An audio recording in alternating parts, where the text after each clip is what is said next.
estas cartas que le envía Rilke a su madre todas las navidades son un poco amargas de leer, porque son el testimonio de un hijo que nunca pasa las navidades con su madre.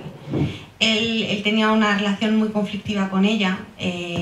Antonio Pau, en el epílogo que ha escrito, lo deja muy claro, que no se querían. Y sin embargo, todos los años él responde con obediencia al gesto que se tienen prometido, que es reunirse a las 6 de la tarde virtualmente en la salita donde él de niño celebraba la Navidad, para hacer memoria juntos. Porque para Rilke la Navidad es el momento en el que él es capaz de enfrentarse a Dios de manera más ingenua, de manera menos terrible. Es el momento en el que Dios deja de ser esa imagen que le aterra y le abruma, y pasa a ser el niño con el que él sí puede relacionarse. Entonces, todas estas cartas son una invitación constante a vivir ese momento juntos en el espacio protegido de sus corazones. Las lecturas que vamos a leer Juan y yo las hemos escogido de 3 libros de las Elegías del Duino, del Libro de las Horas y de la vida de María. Y van un poco por las líneas que queríamos señalar un poco en estos poemas. Se pueden ver perfectamente también en el libro de cartas. En primer lugar, es esta necesidad siempre de hacer que el corazón sea la propia patria, porque Rilke vivió desde que se emancipó de la casa de sus padres muy joven hasta su muerte por toda Europa, en casas de amigos, en castillos, en villas, viajando constantemente. Y este vivir en la frontera no era una frontera solamente geográfica, sino también lingüística. Que Rilke escribía en alemán, pero también escribía en ruso, en francés. Su correspondencia se puede ver. Y además él nació en Praga, que es una ciudad donde hay un secretismo religioso increíble, es un crisol de culturas. Y eso se ve también en la manera que él tiene de relacionarse con la palabra. Entonces esa paz que él busca, la busca siempre dentro de sí mismo. Por lo tanto, los paisajes en Rilke son siempre paisajes interiores. Tiene una idea muy agustiniana de ver el mundo como un reflejo del corazón propio. Y eso también es un concepto que proviene del romanticismo. La idea de viaje como una búsqueda dentro de uno mismo. Por otro lado, con respecto a su relación con Dios, me gustaría señalar una idea que viene en el prólogo de Jaime Siles a esta antología austral, que es la relación etimológica entre el verbo hören, alemán, y el verbo gehorchen. Hören, oír, y gehorchen, obedecer. Y realmente la fe de Rilke y su propia relación con la poesía provienen de esta obediencia. En uno de los requiems que tiene por ahí, ahora mismo no lo voy a encontrar, pero se queja de los poetas que siempre señalan dónde les duele, en lugar de convertirse, como el cantero se convierte en la propia piedra, de convertirse en la palabra.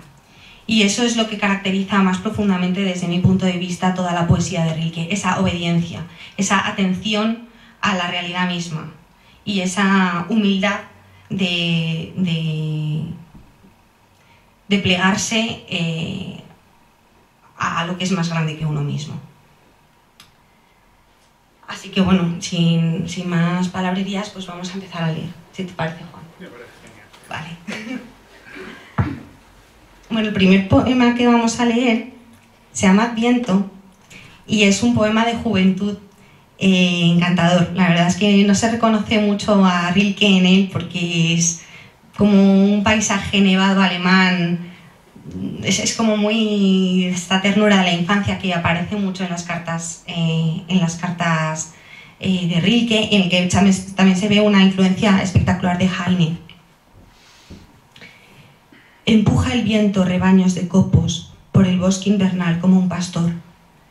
y más de un abeto siente que pronto se hallará nimbado de luz y amor, y escucha un rumor distante, resuelto tiende sus ramas por senderos blancos, y hace frente al viento y crece soñando una noche de gloria y majestad. Sí, seguimos con el libro de las horas. Vamos a leer primero 3 poemas de la primera parte, que es el libro de la vida monástica. Esta primera parte habla de ese silencio necesario para la obediencia, y la segunda parte, el libro del peregrinaje, de la búsqueda. La palabra peregrino es clave en cualquier poeta alemán, el que peregrina, el que camina, el der Wanderer. Bueno, yo si antes de continuar me permites dar las gracias, primero por supuesto a ti por invitarme, porque me hace muchísima ilusión venir a leer aquí, y en segundo lugar a Ediciones Encuentro, que además inaugura este espacio tan bonito y que sin duda va a tener un recorrido muy largo. Estamos en la presentación de un libro que es bueno para celebraciones, porque aunque a veces sea un poco duro de leer, no por supuesto por el estilo, porque Rilke es delicioso, sino precisamente por ese contenido un poco frío, a veces que muestra demasiado de quién era Rilke, persona en realidad, ¿no? Estamos acostumbrados a verlo como el poeta maravilloso que era, y siempre es interesante y a la vez un poco doloroso desmitificar a esos grandes dadores de la palabra, ¿no? Como él. Y bueno, voy a leer el poema que me ha hecho Leonor. Además, Leonor ha hecho una selección preciosa de poesía. ¿Se escucha bien con el micrófono así? Vale. Estoy demasiado solo en el mundo, pero no lo bastante para santificar cada hora. Soy demasiado insignificante en el mundo, pero no lo bastante pequeño para ser como una cosa ante ti, oscura, inteligente. Quiero mi voluntad y quiero acompañar a mi voluntad por los caminos, hacia la acción, y quiero en tiempos silenciosos, como vacilantes, cuando algo se acerca, estar entre los sabios o estar solo. Quiero reflejarte siempre de cuerpo entero y quiero no ser nunca ciego, demasiado viejo para guardar tu densa y oscilante imagen. Quiero desplegarme, no quiero quedar doblegado en parte alguna, porque allí donde estoy doblegado estoy falseado, y quiero mi sentido verdadero ante ti.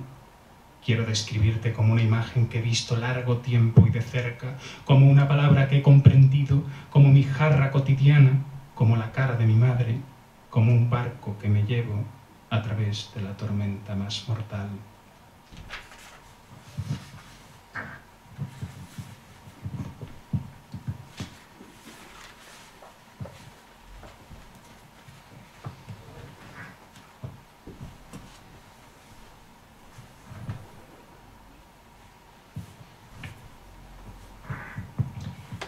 Si a veces te molesto, Dios cercano, con duros golpes en la larga noche, es porque rara vez tu respirar escucho y te encuentras, lo sé, solo en la sala.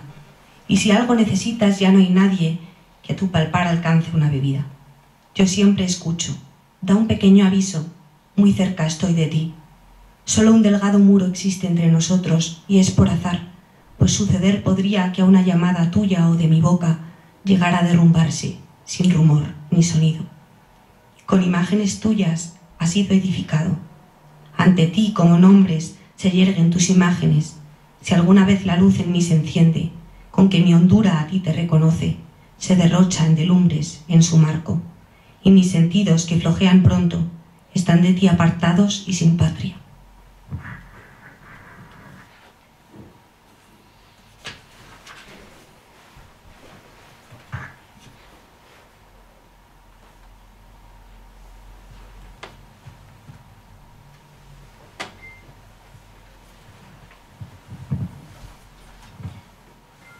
Tú eres el más profundo y te elevaste, envidia de las flores y de los buceadores. Tú eres el suave, el que se nombra, pero si algún cobarde preguntarte quisiera, en el silencio te complacerías. Tú eres la selva de contradicciones. Puedo acunarte como a un niño, aunque se cumplen tus condenas, que tan tremendas son para los pueblos. Y para ti se escribió el libro primero, el primer cuadro te ensayó, en el dolor y en el amor estabas, tu seriedad estaba como hecha de metal. En todas las cabezas que con los 7 días de plenitud te comparaban, se perdió tu presencia entre millares, y todo sacrificio se enfriaba, hasta que en altos coros, trastorados pórticos te moviste, y un temor que acababa de nacer te circundó, tomando cuerpo.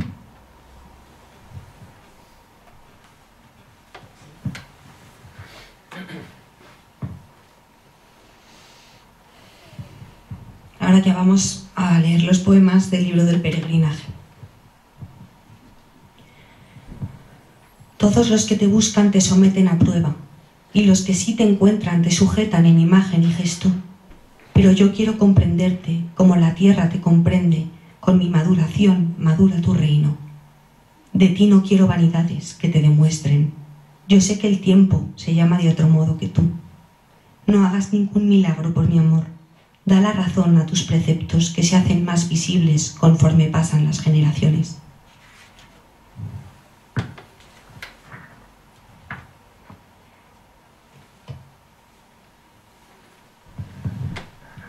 No debes tener miedo, Dios. Ellos dicen mío de todas estas cosas, tan pacientes, y ellos son como viento que roza por las ramas y que dice árbol mío. Apenas notan cómo cuanto agarra su mano estaba incandescente, así que ni en su borde más extremo podrían sujetarlo sin quemarse. Dicen mío, como uno que quisiera llamar amigo al príncipe en charla con labriegos, si es muy grande ese príncipe y está muy alejado. Dicen mío de sus ajenos muros, sin conocer al dueño de la casa. Dicen mío y lo llaman propiedad, cuando se cierra todo a lo que ellos se acercan, igual que un charlatán de mal gusto. Quizá llaman suyos al sol y a los relámpagos. Así dicen mi vida, mi mujer, mi perro, mi hijo, y sin embargo saben que todo, mujer, vida, perro y niño, son extrañas imágenes contra las que, cual ciegos, van a chocar con manos que tantean. Certidumbre, por cierto, solo hay para los grandes, los que anhelan los ojos, pues los otros no lo quieren oír, que su mezquino andar no se integra con nada de lo de alrededor, y que apartados de sus bienes, sin que su propiedad lo reconozca, tienen tampoco a la mujer como a la flor, que vienen de una vida extraña para todos. No te caigas, oh Dios, de tu equilibrio, incluso quien te quiere y conoce tu rostro en lo oscuro, cuando como una luz en tu alentar oscila, tampoco te posee. Y cuando alguien de noche te concibe, para que hayas de entrar en tu oración, tú eres el invitado que sigue su camino. ¿Quién puede contenerte, Dios? Porque tú eres tuyo, no tocado por manos de ningún poseedor, cual vino aún no maduro, que es cada vez más dulce, y así te pertenece.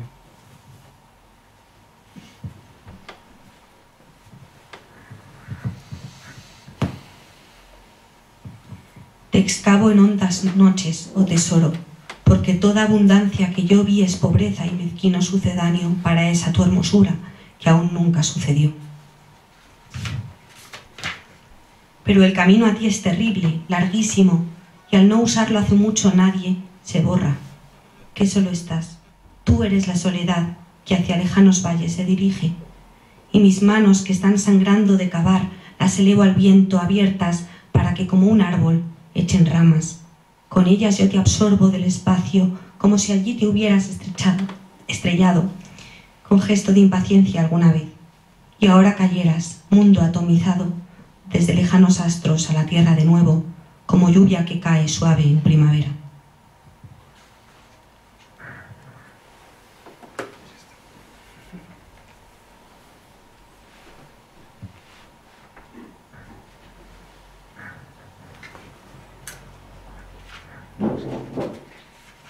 Vale, pasamos a la vida de María.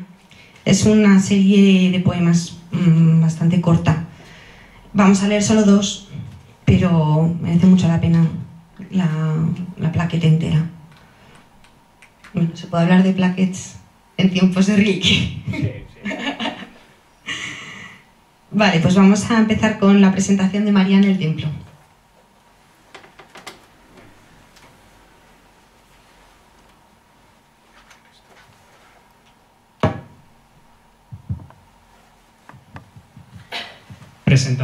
Presentación de María en el templo.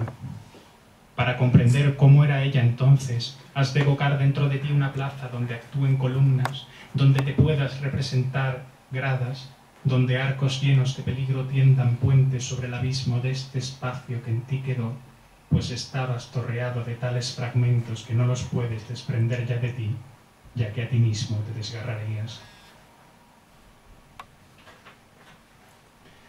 Si has ido ya tan lejos, si todo en ti es piedra, muro, subida, perspectiva, bóveda, entonces intenta retirar un poco con ambas manos el gran telón que tienes ante ti. Ahí todo resplandece de los más altos sagrados objetos, y el aliento y sensación te sobrepasan. Arriba, abajo, alcázar sobre alcázares, balaustradas fluyen más espaciosas que otras balaustradas y emergen en lo alto de tales bordes que, como ves, el vértigo te toma, y por encima nubes de humo de los tiríbulos ofuscan lo cercano, pero lo más alejado apunta a tu interior con rayos rectilíneos, y si ahora el fulgor de las llamas en lámparas claras juegan las vestiduras que pausadas se acercan, ¿cómo podrás resistirlo? Pero ella vino y alzó la mirada para contemplar todo eso, una niña pequeña entre mujeres, luego ascendió tranquila, llena de confianza hacia la pompa que mimada la dejó en el paso. Tanto preponderaba sobre cuánto los hombres edificaban la alabanza en su corazón. Por el gozo de entregarse a los signos interiores, sus padres pensaban darla a lo alto, el sacerdote amenazante enjollado en el pecho la tomó en apariencia, mas ella pasó a través de todos, se deshacía de todas las manos y estaba ya lista en su destino, que era más elevado que el pórtico y más pesado que el templo.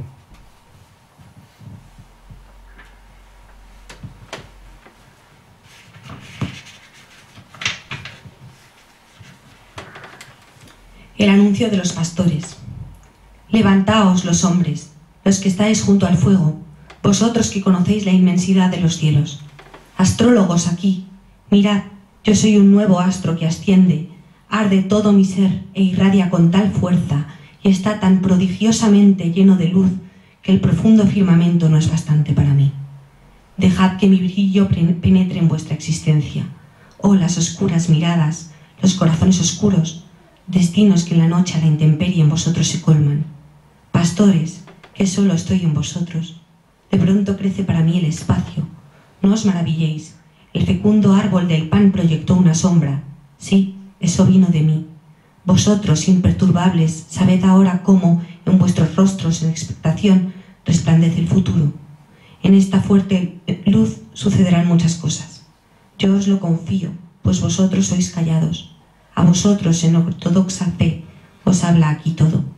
Os habla el sol abrasador, la lluvia, la bandada de las aves y todo lo que sois.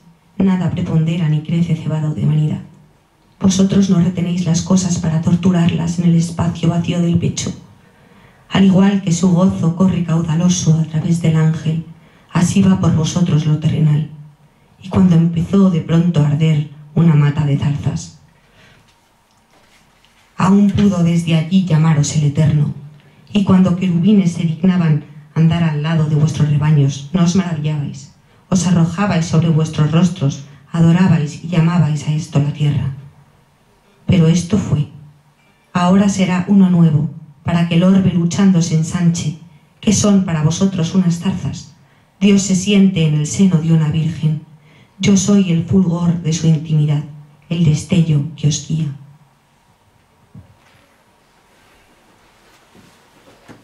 Bueno, y acabamos con la elegía de Alduino, ¿sí? Y luego podemos leer un fragmento de las cartas. No, que no todos hablan alemán aquí.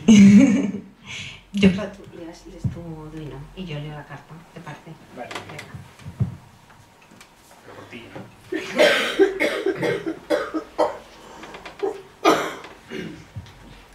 ¿Se escucha sin micrófono? Sí. ¿Sí? Pues yo Sí, para, ¿no? Mejor. para este voy a leer sin micrófono. Y así, ¿eh? ¿Qué? ¿Es que te lo suena? No. O si te lo separas un poco. Sí, es que los micrófonos y yo nos llevamos muy mal. Me pongo de pie para leer, así me oye todo. Te pones de pie, yo creo que... Elegía primera. Quien, si yo gritara, me oiría desde las jerarquías de los ángeles, y aún en el caso de que uno me cogiera de repente y me llevara junto a su corazón, yo perecería por su existir más potente, porque lo bello no es nada más que el comienzo de lo terrible, justo lo que nosotros todavía podemos soportar, y lo admiramos tanto porque él, indiferente, desdeña destruirnos. Todo ángel es terrible, y por esto yo me contengo y ahogo el grito de un reclamo, de un oscuro sollozo. ¡Ay!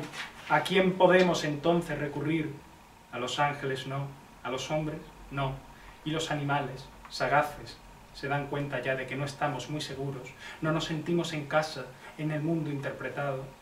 Nos queda tal vez algún árbol en la ladera, para que la volvamos a ver todos los días. Nos queda la calle de ayer y la mimada felicidad de una costumbre que se encontró a gusto con nosotros y por esto se quedó y no se fue.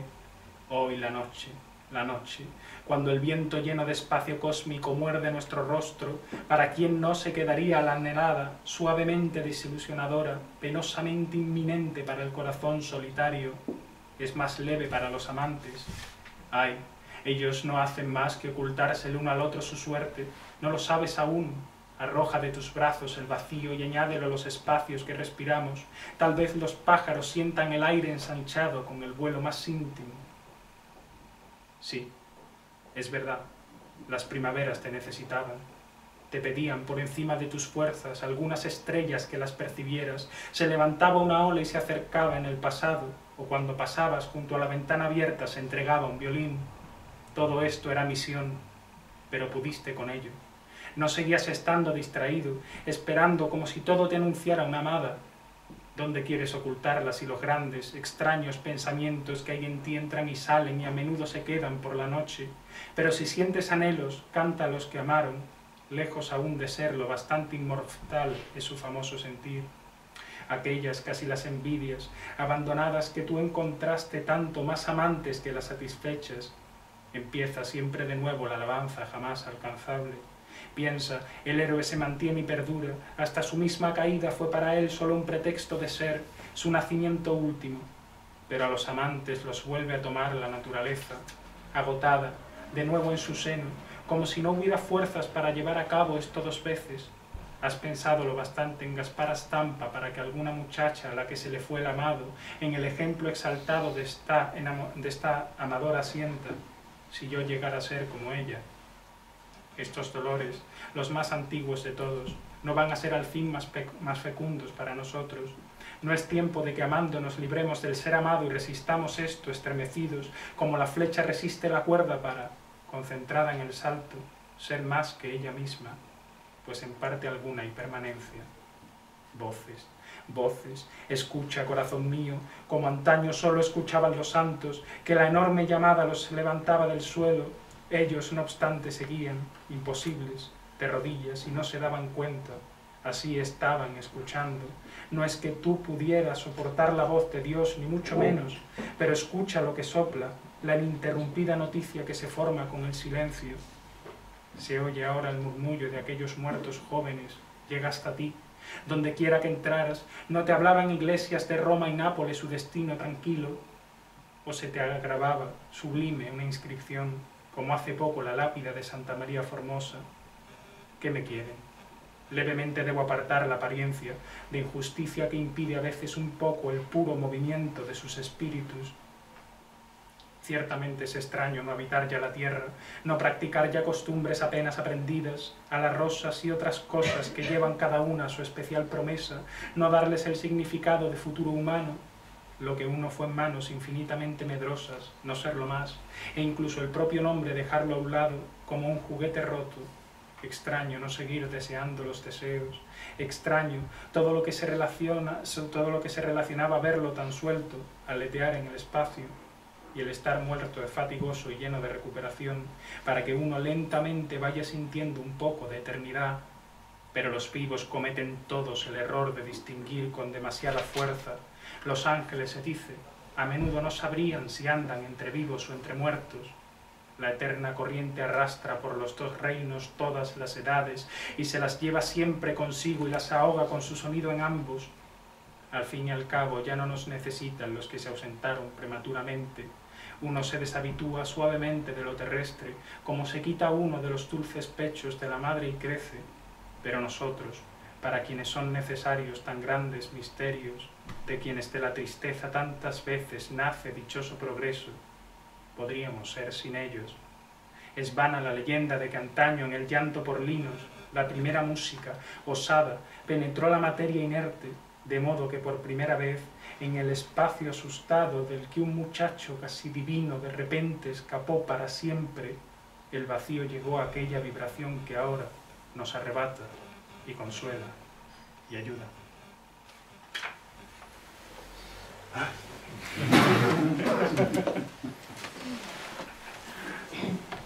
Bueno, os quiero leer una carta que es la primera que leí yo de esta serie y que me hizo pensar que esta podía ser una idea bonita.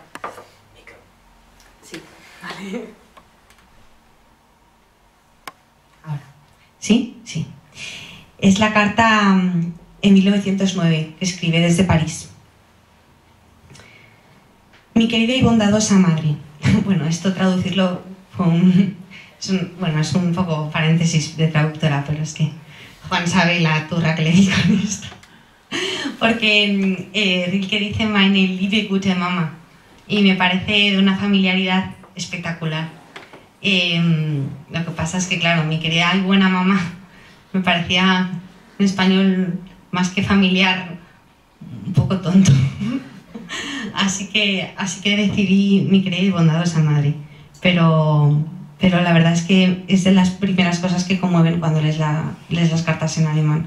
Ese tono tan familiar y ese lenguaje tan propio, en cierta medida seguramente convencional dentro del estilo de las cartas o de cómo se escribe un hijo con su madre en el siglo XIX, pero se nota un cariño muy especial en ese saludo.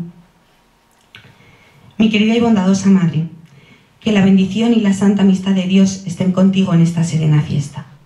Yo la celebro contigo en espíritu, como cada año, y me alegro mucho de que estés de viaje ahora para pasar en un entorno agradable esta noche solemne, casi el broche final de todo el año.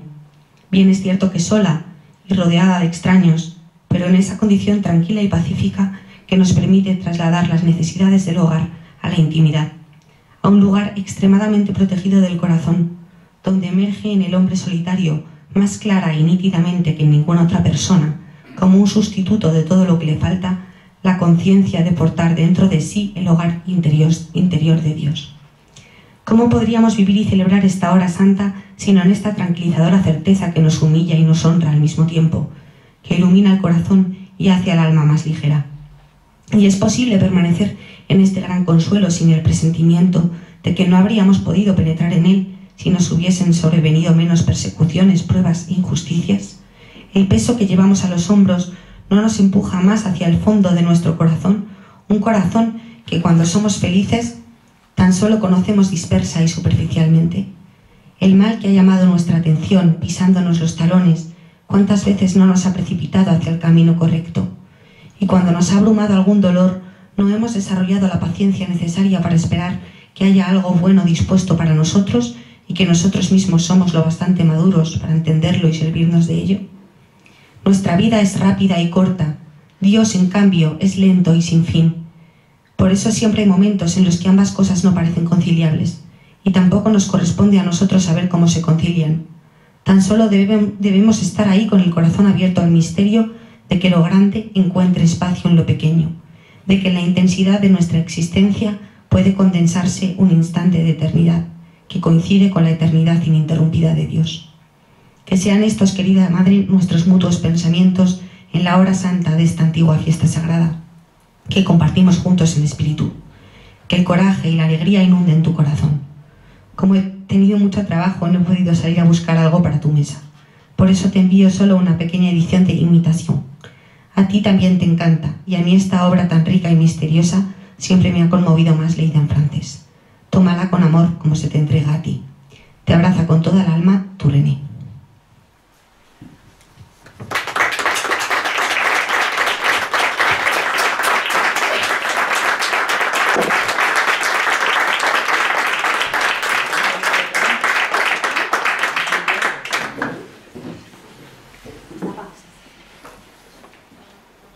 Muchísimas gracias. Creo que ha sido un comienzo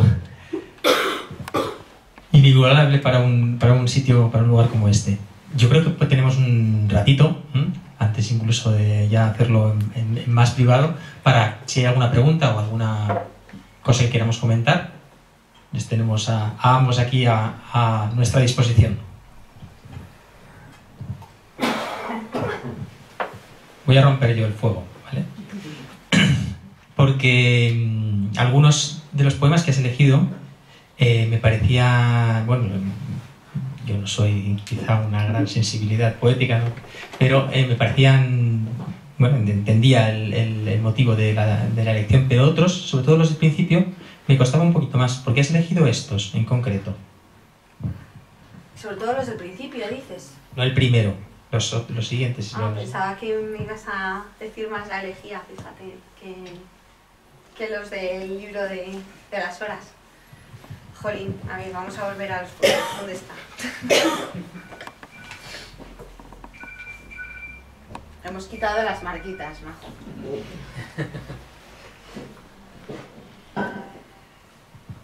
Bueno, ¿por qué los he elegido? Pues un poco por ejemplificar la relación que tiene Rilke con Dios, que es desde la profunda oscuridad. O sea, él se relaciona con Dios desde el asumir su pequeñez y desde el asumir cierto abandono que siente de Dios. O sea, él habla en otros poemas de Dios como un hijo y no como un padre, porque se siente abandonado. Entonces, de alguna forma, Rilke habla de Dios como si fuera una creación de su propia sensibilidad, que sin embargo le desborda. Igual que un hijo puede ser creación tuya, pero llega un punto en que se te escapa a tu propio entendimiento. Y bueno, por ejemplo, el que he escogido de Si a veces te molesto, Dios cercano con duros golpes en la larga noche, lo he elegido porque precisamente en esa sensibilidad que tiene Rilke de obediencia, de escuchar los símbolos de la naturaleza como símbolo de Dios, que por otro lado también es una concepción muy panteísta y muy típica de la época, de la sensibilidad, muy propia de la sensibilidad religiosa de esa época, contrasta un poco como con esa persistencia que se nos pide a los cristianos de ser el vecino importuno, ¿no? De dar golpes a la puerta de Dios. Pues no te oigo, hazme caso, manifiéstate. Bueno, no sé si me he explicado muy bien.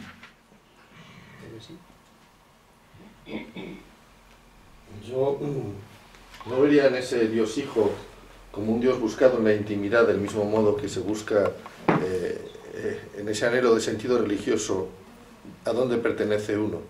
Porque él está hablando constantemente de ir a la intimidad, de hacerse pequeño, de ir a la infancia, de ir al corazón. Una cosa que podría parecer un poco la tautología de un argumento de San Anselmo, pero que, llevado a un modo existencial y no racional, habla de lo que hay verdaderamente en el corazón del hombre, ¿no?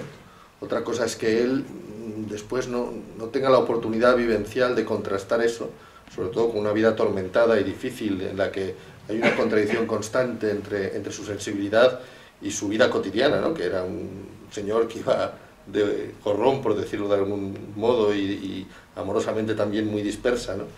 De un sitio para otro, muy desgarrada, ¿no? Y bueno, y esta especie de casi de orfandad vivida en relación con la madre, es casi un anhelo de una madre ideal más que una relación concreta con él, ¿no? De hecho, eso en las cartas es precioso, cómo se refiere a... bueno, no sé si sabéis un poco cómo se celebra la Navidad en Alemania, pero se prepara un salón específicamente en Navidad, se adorna el salón no con los niños, sino alejado de la mirada de los niños, y cuando ese salón ya está preparado, los niños entran al salón que está lleno de luces, con todos los regalos encima de la mesa, y es un momento prácticamente abrumador, ¿no? de belleza abrumadora, y él siempre rememora ese momento de abrir las puertas del salón y encontrarse con esa fiesta preciosa, porque es el momento en el que él es capaz de mirar a Dios a la cara, de verle pequeño y de decir, esto lo entiendo, esto lo puedo asumir. El Dios bebé le puedo asumir.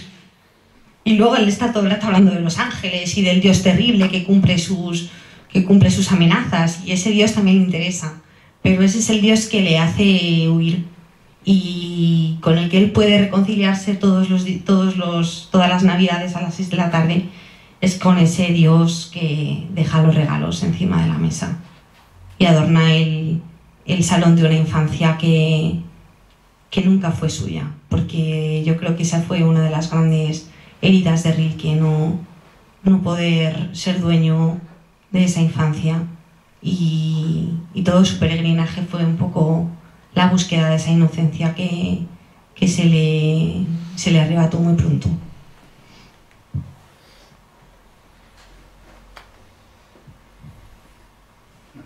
Sí. Que es muy interesante, no sé si se reflejará en el lenguaje íntimo que él utiliza con su madre, pero cuando Rilke se dirige a Dios, lo hace poniendo en juego una intimidad que muchas veces es hasta sorprendente por lo atrevida, ¿no? En muchas ocasiones, cuando él habla con Dios desde la corporalidad y lo identifica con un cuerpo sacro, pero también un cuerpo físico, uniéndose un poco con las corrientes de la mística poética clásica, pero también incluso con corrientes que recuerdan al sufismo y a otros puntos de vista, incluso aledaños al cristianismo, ¿no? Y no sé si hay algo de eso en la correspondencia, o él reserva esa intimidad para la poesía y utiliza otro tipo de lenguaje en la intimidad real. Pregunta difícil. No, lo que dices precisamente, ese sincretismo es total, vamos, de hecho el modo que tiene los ángeles de Rilke están más cerca del Islam que del cristianismo. Sí que creo que hay esa intimidad un poco blasfema en las cartas, en alguna carta. Recuerdo pelearme mucho con la de 1915 porque era una ida de olla muy grande. O sea que si te la tomabas desde el dogma no entendías nada. Bueno, eso lo dejo a la lectura. Lo dejo a la lectura, ¿no? Porque es verdad que tiene una manera muy curiosa de acercarse a Dios. Muy provocadora.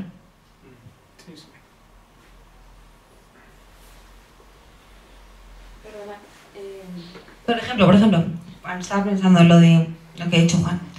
Una cosa que él dice cuando son los años de la Guerra Mundial, él dice que no es responsabilidad de Dios sostenernos a ninguno de nosotros, por ejemplo. Es una cosa que me acuerdo que a mi madre le escandalizaba. Decía, ¿cómo que Dios no nos sostiene? y él precisamente hablaba de que Dios nos deja libres, ¿no? Nos deja ese espacio donde nosotros tenemos que mirar hacia nuestro destino con responsabilidad, lo cual no implica una idea como de Dios que hace las cosas, no, como en plan gran relojero y luego pasa. No es eso, sino es el asumir la responsabilidad del propio destino y no tener a Dios como una excusa. O sea, la espiritualidad de Rilke es un plus de angustia a su crisis existencial, no le resta nada de terror. Si podrías hablar un poquito más de su relación con la madre, porque, bueno, todavía no he tenido ocasión de leerme el libro, pero o sea, si no se llevaban bien o no se querían, me sorprende tanto la insistencia esa de llamar a la puerta de Dios como de ser fiel, tan fiel a esa correspondencia con la madre, que por lo que dices era una relación que... Claro, es que, a ver, esa fidelidad sí es una fidelidad, pero también es el reflejo de una infidelidad. La infidelidad de no ir a ver a tu madre ni una puñetera Navidad a su casa. Mandas la carta. Ya, pero bueno. Es un poco el doble tema. A ver, la madre de Rilke estaba un poco como las maracas de Machín, la verdad. Era una mujer con unos delirios de grandeza tremendos, que le metió a Rilke unas ideas sobre el linaje bastante particulares, en un mundo en el que la nobleza ya no tenía ningún sentido, y que Rilke, de hecho, siguió cultivando, porque a Rilke no le gustaba nada más en la vida que alguna princesa le invitara a su castillo. Le dijera, ay, qué listo eres, te voy a hacer mi protegido. Esas cosas a Rilke le volvían loco. Esa aristocracia, quizá más espiritual que que material, pero eso todo le venía de Sofía Ens, que se casó con un señor burgués normal y que no vio cumplidas sus expectativas, y cuando se separó de su marido, pues ella se dedicó a vivir en Viena en la corte y a desatender bastante sus obligaciones. Se podría decir así, o se podría decir, bueno, una señora que hizo con su vida lo que le dio la gana, que también, que tampoco tiene por qué estar mal. Lo que pasa es que, bueno, pues a Rilke, a ella se le había muerto una hija, y justo nació Rilke, y le llamó Renacido, y le vistió de niña hasta que tuvo 10 años, y eso pues él lo vivió mal. También Rilke aprovechaba todas las ocasiones que tenía para contarlo. Mi mamá me vestía de niña, o sea, en cuanto podía lo decía. También eso no es de muy buen gusto, pero bueno. O sea, en ese sentido que... Y él lo decía, también no, yo es que a mi madre la detesto.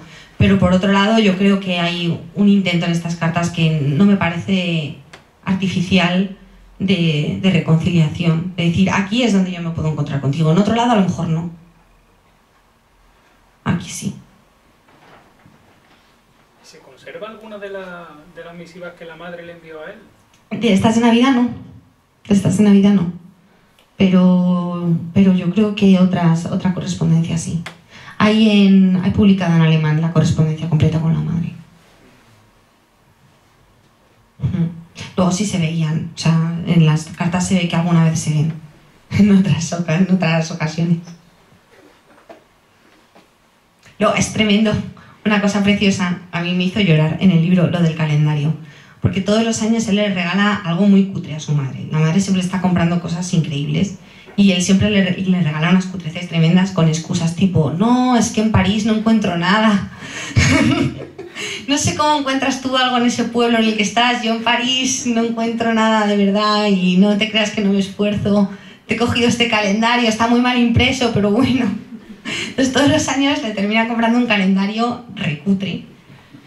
Pero es bonito porque en la Primera Guerra Mundial, en los años de Primera Guerra Mundial, que era mucho más complicado enviar paquetes, él le sigue enviando el calendario, que ya había sido como la tradición de enviarle esta caquita, pero te la envío.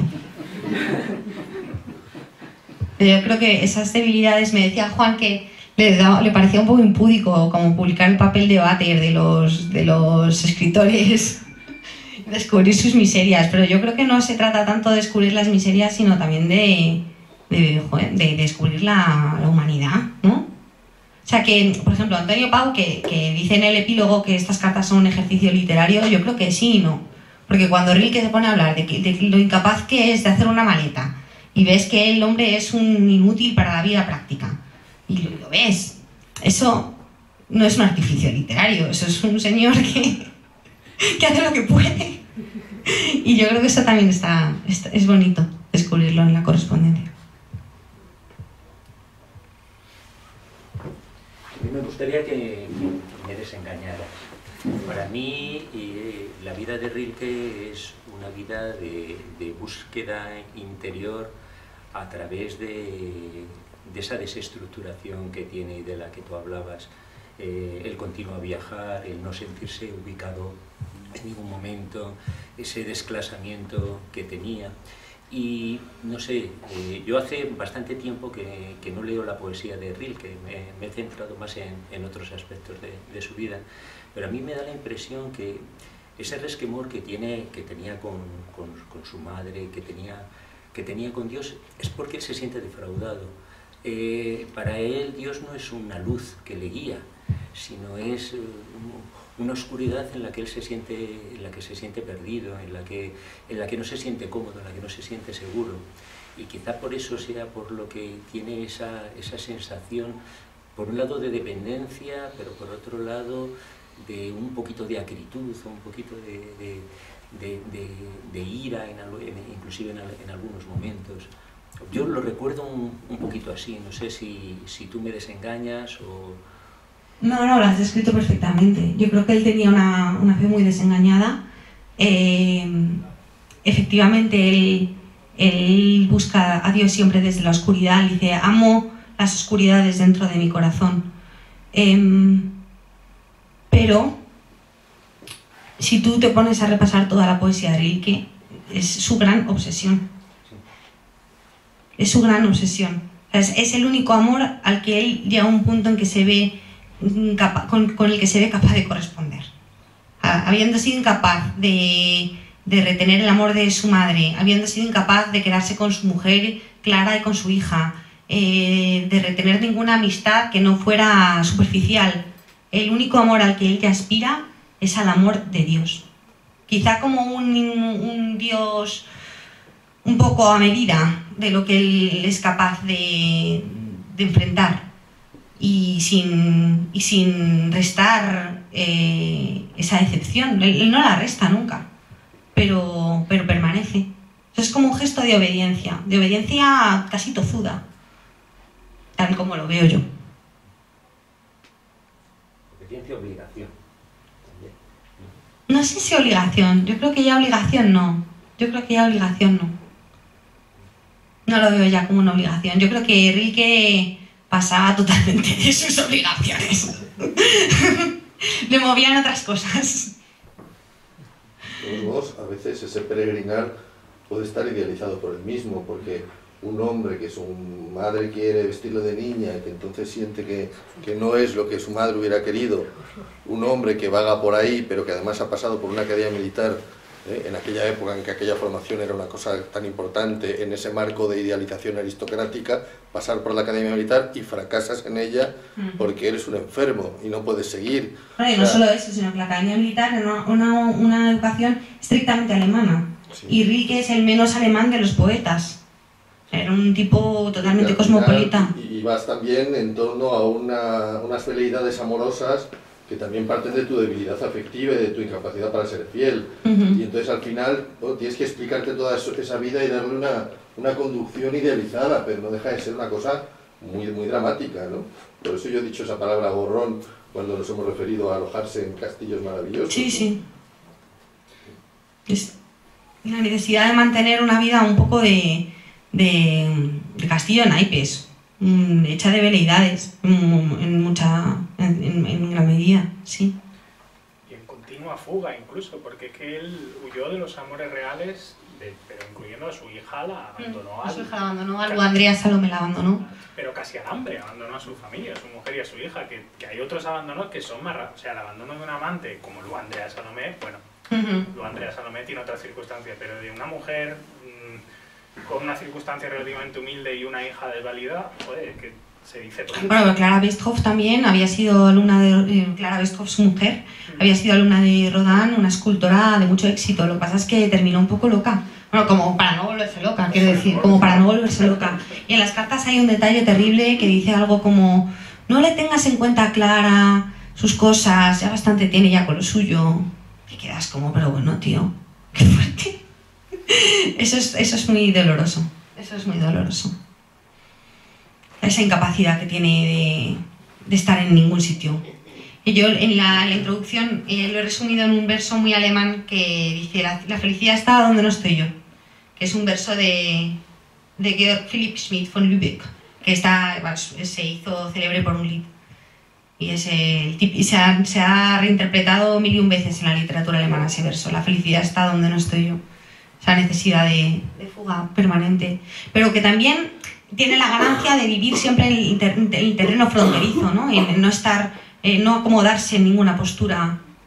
Y sí, en ese sentido ganas una honestidad.